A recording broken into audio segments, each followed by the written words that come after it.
আসসালামু আলাইকুম ভিউয়ার্স, আমি আপনাদের সাথে রিজা চৌধুরী। আজকের এই ভিডিওতে আলোচনা করব ভারতের ক্রিকেট ইতিহাসে সেকাল থেকে শুরু করে আজ পর্যন্ত ভারতীয় ক্রিকেটের সবচেয়ে জনপ্রিয় ক্রিকেটার তথা ক্যাপ্টেন যদি কেউ থেকে থাকেন তাহলে সেটা অবশ্যই হচ্ছেন মহেন্দ্র সিং ধোনি।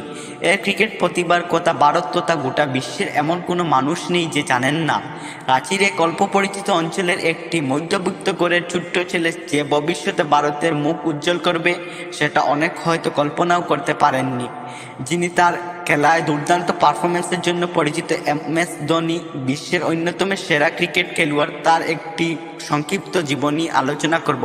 আপনারা প্রথম থেকে শেষ পর্যন্ত ভিডিওটি ধৈর্য সহকারে দেখেন তাহলে জানতে পারবেন। MS ধোনির ব্যক্তিগত তথ্য। পুরো নাম মহেন্দ্র সিং ধোনি, জন্ম 7 জুলাই 1981, রাঁচি, ঝাড়খণ্ড, ভারত। ডাকনাম মাহি, MSD, ক্যাপ্টেন ফুল। ব্যাটিংয়ের ধরন ডানহাতি ব্যাটসম্যান। মহেন্দ্র সিং ধোনির আন্তর্জাতিক তথ্য। ভারতের জাতীয় দলের হয়ে 2004 সাল থেকে 2019 সাল পর্যন্ত মহেন্দ্র সিং ধোনি খেলেছিলেন। ভারতের দলের হয়ে মহেন্দ্র সিং ধোনি টেস্ট অভিষেকে 2 ডিসেম্বর 2005 সালে শ্রীলঙ্কার বিপক্ষে খেলেছিলেন। ভারতের দলের হয়ে মহেন্দ্র সিং ধোনি শেষ টেস্ট ম্যাচ 26 ডিসেম্বর 2014 সালে অস্ট্রেলিয়ার বিপক্ষে খেলেছিলেন। ভারতীয় দলের হয়ে মহেন্দ্র সিং ধোনি ODI অভিষেকে 23 ডিসেম্বর 2004 সালে বাংলাদেশের বিপক্ষে খেলেছিলেন। ভারতের দলের হয়ে মহেন্দ্র সিং ধোনি শেষ ODI ম্যাচ 9 জুলাই 2019 সালে নিউজিল্যান্ডের বিপক্ষে খেলেছিলেন। ভারতের দলের হয়ে মহেন্দ্র সিং ধোনি T20 অভিষেকে 1 ডিসেম্বর 2006 সালে দক্ষিণ আফ্রিকার বিপক্ষে খেলেছিলেন। ভারতের দলের হয়ে মহেন্দ্র সিং ধোনি শেষ T20 ম্যাচ 27 ফেব্রুয়ারি 2019 সালে অস্ট্রেলিয়ার বিপক্ষে খেলেছিলেন। মহেন্দ্র সিং ধোনির ঘরোয়া দলের তথ্য। মহেন্দ্র সিং ধোনি 1999 সাল থেকে 2004 সাল পর্যন্ত বিহার ক্রিকেট দলে খেলেছিলেন। মহেন্দ্র সিং ধোনি 2004 সাল থেকে 2017 সাল পর্যন্ত ঝাড়খণ্ড ক্রিকেট দলে খেলেছিলেন। জার্সি নং 7 পরিয়ে মহেন্দ্র সিং ধোনি 2008 সাল থেকে 2023 সাল পর্যন্ত খেলেছিলেন এবং বর্তমান 2024 সালে খেলবেন চেন্নাই সুপার কিংসের হয়ে। মহেন্দ্র সিং ধোনির IPL বা ইন্ডিয়ান প্রিমিয়ার লিগের তথ্য। MS ধোনি $1.5 মিলিয়ন চুক্তিতে চেন্নাই সুপার কিংস দলে খেলছেন। এর ফলে IPL অ্যান্ড্রু সাইমন্ডসের তুলনায় প্রথম মৌসুমে সবচেয়ে দামি খেলোয়াড় মর্যাদা পান তিনি। এছাড়া ধোনি চেন্নাই সুপার কিংস দলের বর্তমান অধিনায়ক। মহেন্দ্র সিং ধোনির জুনিয়র ক্রিকেটের তথ্য।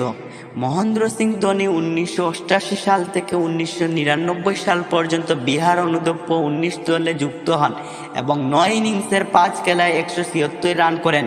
দলটি গ্রুপে 6 দলের মধ্যে চতুর্থ স্থান দখল করে ও কোয়ার্টার ফাইনালে উত্তীর্ণ হতে পারে নাই। ভারতীয় দলে মহেন্দ্র সিং ধোনির যাত্রা। সাফল্য সূত্র ধরে ধোনি 2003 ও 2004 মৌসুমে ভারতীয় দলের পক্ষে হয়ে জিম্বাবুয়ে এবং কেনিয়া সফর করেন। হারারে স্পোর্টস ক্লাব মাঠে আয়োজিত জিম্বাবুয়ে একাদশের বিপক্ষে ধোনি তার সেরা সাফল্য হিসাবে 9 ক্যাচ ও 4টি স্টাম্পিং করেন। কেনিয়া, ভারতে এবং পাকিস্তানে দল নিয়ে অনুষ্ঠিত ক্রীড়াদেশীয় টুর্নামেন্ট ধোনি পাকিস্তানের 223 রানের লক্ষ্যমাত্রাকে সামনে রেখে অর্ধশতক রান করেন। সাফল্যের পথ চালনায় তিনি পাকিস্তান দলের বিপক্ষে 120 ও 119 রানে দুবার সেঞ্চুরি করেন। ধোনি এই টুর্নামেন্টে 7 খেলার 6 ইনিংসে 72 পয়েন্ট 40 করে 362 রান করে ভারতীয় জাতীয় দলের তৎকালীন অধিনায়ক সৌরভ গাঙ্গুলী এবং রবি শাস্ত্রী প্রমুখের মনোযোগ ও দৃষ্টি আকর্ষণ করেন। কিন্তু সেই সময় ভারতীয় দলের কোচ সন্দীপ পাতিল দীনেশ কার্তিককে ভারতীয় দলে উইকেট রক্ষক ব্যাটসম্যান হিসাবে অন্তর্ভুক্ত জন্য সুপারিশ করেন। আপনাদের যদি ভিডিওটি ভালো লাগে তাহলে অবশ্যই সাবস্ক্রাইব বাটনটি ক্লিক করে পাশে থাকা বেল আইকন প্রেস করে অল অপশন ক্লিক করে দিবেন এরকম আরো নতুন নতুন ভিডিও সবার আগে পাওয়ার জন্য। ধন্যবাদ।